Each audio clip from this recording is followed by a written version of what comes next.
తనను హతమారిస్తే డబ్బే డబ్బు అంటూ రౌడీ షీటర్లు మాట్లాడుకుంటున్న వీడియో వైరల్ కావడంతో నెల్లూరు రూరల్ ఎమ్మెల్యే కోటంరెడ్డి శ్రీధర్ రెడ్డి స్పందించారు. ప్రజల కోసం ప్రాణాలర్పించే ఉక్కు సంకల్పం తనది అంటూ ఎక్స్లో పోస్ట్ చేశారు.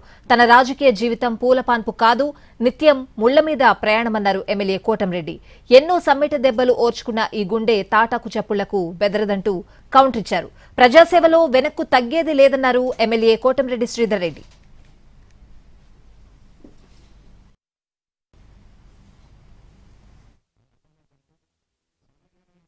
రౌడీ షీటర్లు తనను చంపాలని మాట్లాడుకుంటే 3 రోజుల పాటు తనకు పోలీసులు ఎందుకు సమాచారం ఇవ్వలేదని ప్రశ్నించారు ఎమ్మెల్యే కోటంరెడ్డి శ్రీధర్ రెడ్డి. తనను చంపితే రౌడీ షీటర్లకు డబ్బులు ఎవరిస్తారని చెప్పారు. సమగ్ర విచారణ జరిపి తేల్చాలని పోలీసులను కోరారు.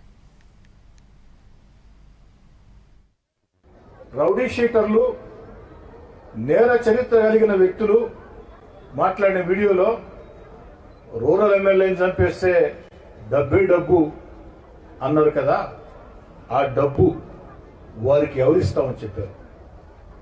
ఆ డబ్బు ఎందుకంటే నేను పౌరుడిగా అడగొచ్చు, కానీ ఈ పౌర సమాజం 1కి 3 సార్లు నన్ను ఎమ్మెల్యే చేసింది కాబట్టి ఓ ఎమ్మెల్యేని హత్య చేయాలంటే డబ్బు వస్తుందంటే ఆ డబ్బు ఎవరిస్తామని చెప్పారు.